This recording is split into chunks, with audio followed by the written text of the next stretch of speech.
बीते साल 1 अक्टूबर को ईरान ने इजराइल पर सैकड़ों मिसाइल दागी। तेल अवीव को बारूद से पाटकर ईरान ने पूरी दुनिया को इस हमले की जानकारी दी। इजराइल पर हुए इतने बड़े हमले के बाद नेतन्याहू सिर्फ मिसाइल अटैक का बदला लेने का दावा करते रहे, वो भी 1-2 नहीं, पूरे 25 दिन तक इजराइल ने ईरान की मिसाइल बौछार पर पलटवार नहीं किया। जो इजराइल दुश्मन के एक वार पर 100 हमले से पलटवार करता है, जो बदला लेने के लिए कुछ घंटे तक इंतजार नहीं करता है, वो 25 दिन तक शांत क्यों बैठा रहा? क्या वजह रही कि अमेरिका ने इजराइल को ईरान पर जंगी जेट से बारूद बरसाने से रोके रखा? ये पर्दाफाश अब हुआ है। जानकारी ने अमेरिका और इजराइल दोनों को दहला दिया है। CIA में ईरान के जासूसों का बड़ा नेटवर्क। तेहरान ने उड़ा दिए ट्रंप के टॉप सीक्रेट। इजराइल को 6 फ्रंट पर पीटेगा डबल एजेंट।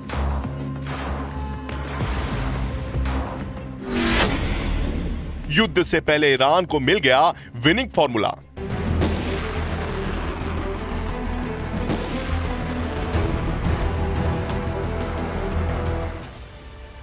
प्रेसिडेंट ट्रंप के पास वक्त बहुत कम बचा है। शपथ के बाद उनका पहला निशाना ईरान है।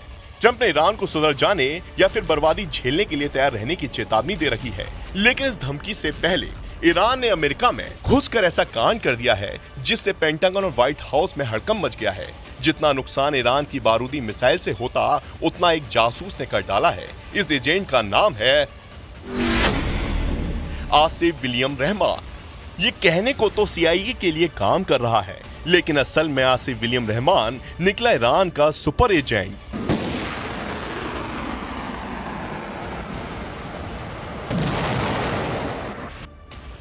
जिसने सुपर पावर अमेरिका की चूल्हे अकेले ही हिला डाली हैं। आसिफ रहमान के कारनामे के खुलासे के बाद FBI के होश उड़े हुए हैं। ईरान के एजेंट ने कितनी गहरी सेंधमारी की है? क्या इस एजेंट ने सुपर पावर के वॉर प्लान का पूरा ब्लूप्रिंट ही उड़ा लिया है?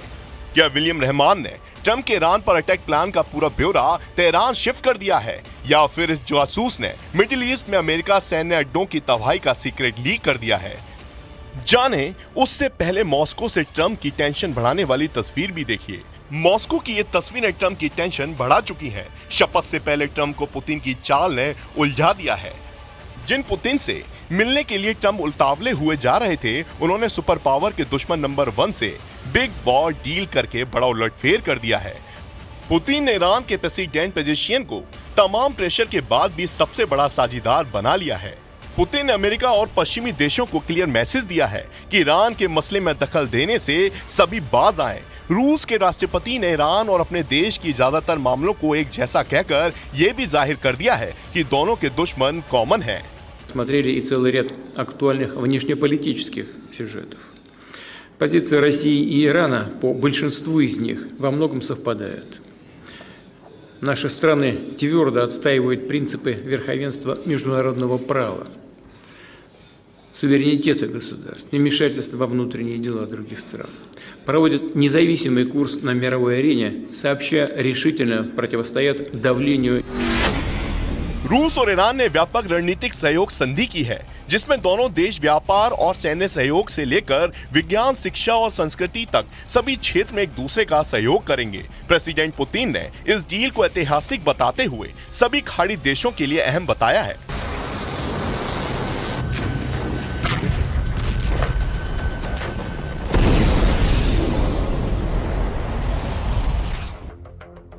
प्रेसिडेंट पुतिन से मिली मुंह मांगी सौगात के बाद ईरान के राष्ट्रपति ने दुश्मनों को मैसेज देने में देर नहीं लगाई। पेजेश्कियान ने रूस ईरान पैक्ट को नया अध्याय बताया है।